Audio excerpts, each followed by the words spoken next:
Okay, so I wanted to talk to you guys about a situation that happened to me today as I was going through a drive-through at McDonald's.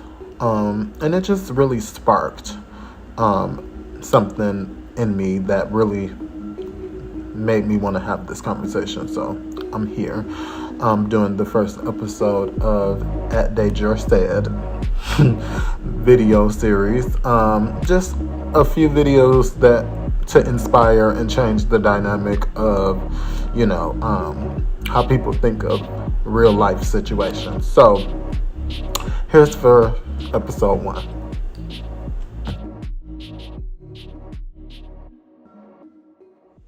Okay, so I was going to McDonald's this morning to get me some fries. I normally don't eat fries. I don't eat bread. I don't eat a lot of starchy stuff, period, because it's just like it makes you gain weight and I don't like it. Um, but anyway, I went to the drive thru and I couldn't see the menu because, oh my God, like this ghetto ass location. But anyway, um, the menu was like blank. So I ordered some fries and I pull up to the window. The lady at the first window kind of like, seemed like she had a little bit of an attitude. Even though I was being nice to her, she kind of just seemed like she wasn't interested in the conversation. I had basically said, good morning, how you doing? And I was being really kind to her because I know being in fast food is a hard job. I used to work in fast food back when I first started out in college. I was young, so I know how it can be.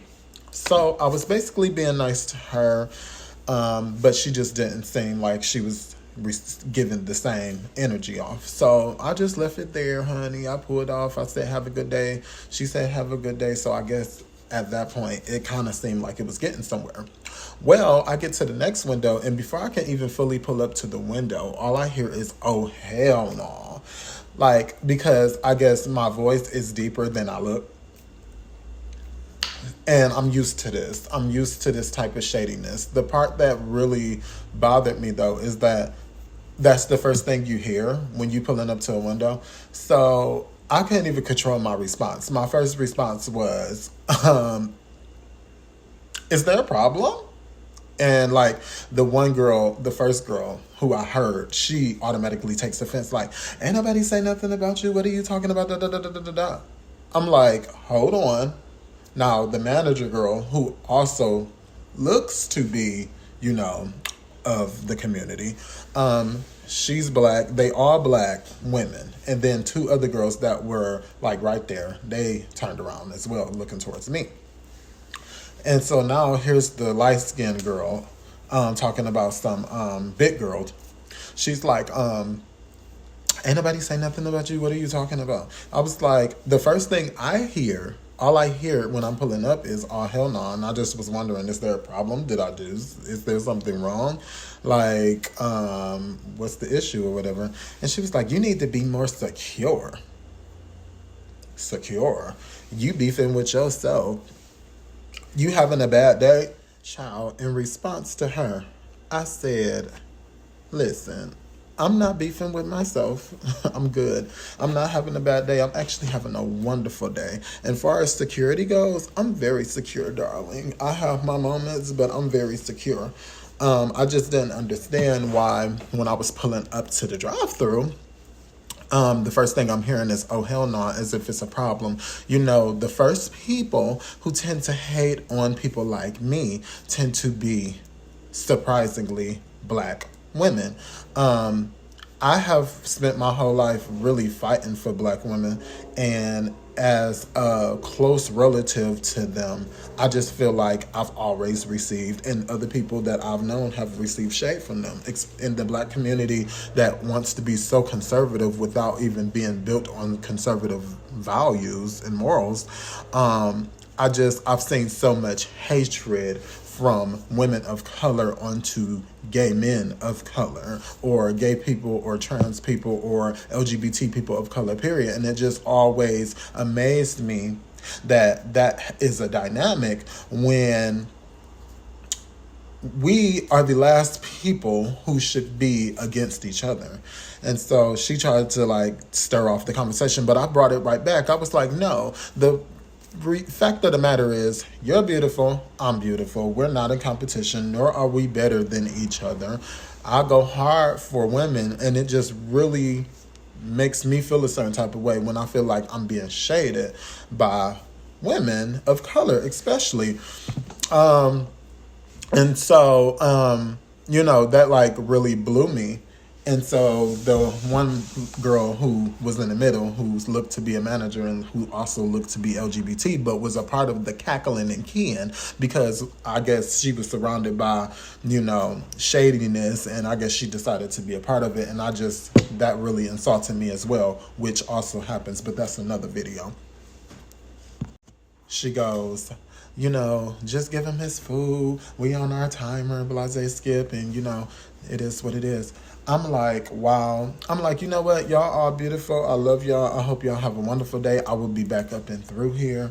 You know what I'm saying? But it just really pissed me off, because honestly, to tell you the truth, I go so hard for women, and I know more than myself, it's so many gay men and so many people in the LGBT who are of color that go hard for black women first, 9 times out of 10.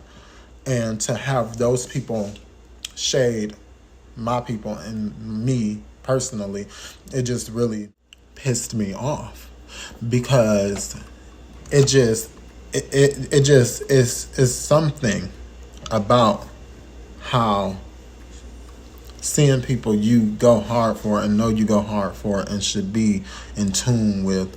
It's just something about that just really pisses me off. And I had told them, I was like, 2022 is not the time to be against each other. We should be loving on each other and be, in unity. And we should be able to coexist. It shouldn't be no shade between our people and our kind. And I basically was like, you know what? I hope y'all have a good day. I love all of y'all. Y'all all beautiful. And I just left, but my skin was boiling and I was shaking. And what really got me when I finally pulled up to my house, which was around the corner, is that I was like, you know what? This is a conversation I need to bring to the forefront. It's also trauma. I felt, the sad part is I actually felt a little wrong, because even though I was offended and I heard what I heard and what was presented, and it wasn't my fault. The sad part is that I felt like I was wrong in defending myself and my people and coming to an understanding. I thought I was wrong for trying to at one point, because when the girl was throwing all them shots, I was just like, wait a minute, did I do something wrong? I'm insecure. I'm beefing with myself. I am having a bad day. It was just really weird. It just really changed the whole vibe. I was still remaining positive even after I heard what I heard. And to have those shots thrown at me, it was just weird. But I was just like, damn, am I wrong for wanting to understand if I was hearing correctly, if I was hearing discrimination, or was I just hearing chatter? They claimed that it was about another customer that had rolled off before I pulled up, but even that is like just unprofessional. But it was like, it's just really coincidental, sis, when the person at the window before was being shady or whatever, and so it just really blew me. But neither here or there. What really got me is the trauma that comes with that, the stress, the distress that came over my heart and my spirit when I was feeling the way I felt. I was like, it does not feel good. And, people take it as a joke. They take it as a joke when you take offense to certain things that you're not familiar with. In reality, this is trauma that people of the LGBTQ plus, all of that, all of the things that we identify as in our community, it's something that we really deal with. And sometimes some people don't even know. And it's a painful thing to deal with. It really shook me, and it took me to a whole nother place. And I don't like the place that it took me to.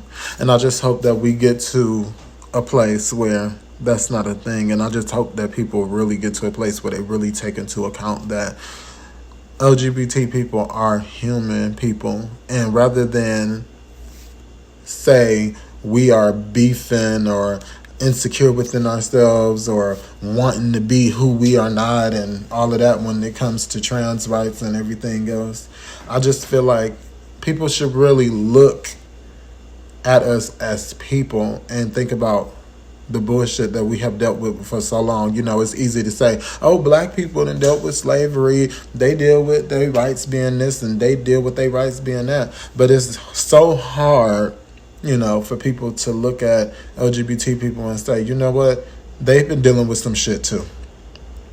And, you know, I mean, the conversation needs to become regular in the community. I just feel like that would make a huge difference if people just understood the trauma that I was dealing with when I pulled up to these girls and tried to have a decent conversation with them.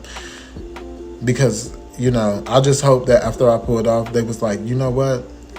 It might have been funny, it might have been this, it might have been that, but he was really concerned, you know.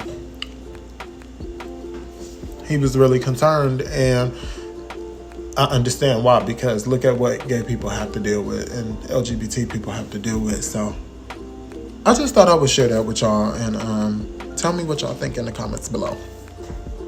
Bye. Like, share, subscribe.